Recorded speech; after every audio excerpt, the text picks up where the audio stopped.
Assalamu alaikum warahmatullahi wabarakatuh. Ina kwanan ku, ina gida, ina ayyuka, to alhamdulillah.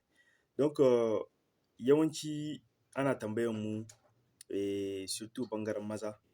Donc suna tambayan mu yawanci suna da ƙanƙanan matsaloli ɓangaren gida, ɓangaren kwanci.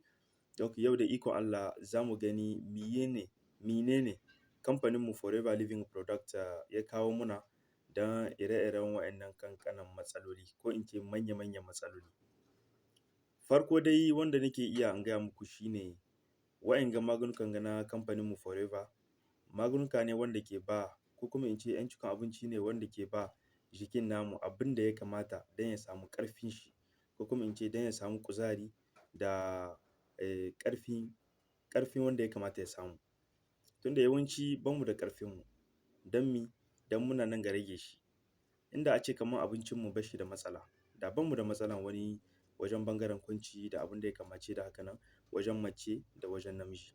Amma don abincin nan bai ya yi, abincin nan sai dai abin da ya hidda, babu abin da zai kawo wa don gina jikin lahiyan ɗan adam. To za ku gani za mu samu ƙanƙanan matsaloli, kuma ban mu samu biyan buƙata wajen kwanci in mace ce in namiji ne. Amma yau wajen maza ne zan taya ƙwarai. Abin da ya kamata kuma mu gane wa'ingan magungunan ga ba haka ne ake zauwa ba ana ɗaukan su kamar yanda ake so. A'a, akwai tsarin da ya kamata a bi.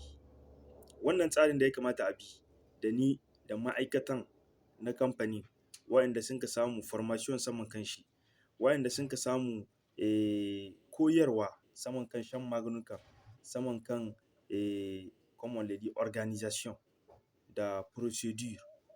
Donc za su gaya muku abu uku ne ya kamata a yi. Na farko detox. Na biyu il faut nettoyer, purger le sang. Na uku la stimulation. Duk ɗan adam da ya yi wa'inga ukun ga, shi mutumin ya san detox in wane produit ya kamata a ɗauka. Ya san wajen circulation sanguine wane produit ya kamata a ɗauka. Da wajen stimulation des organes ya san wanda ya kamata a ɗauka. Donc wanda ya turo muku bidiyon zai ƙara muku bayani saman kan wa'inga uku abubuwan da na gai. Duk wanda ya san yana da kasala wajen ɓangaren matar shi ko wajen ɓangaren kwanci, in ya bi wanga hanya ukun ga, da yardan Allah da ikon Allah zai samu biyan buƙata.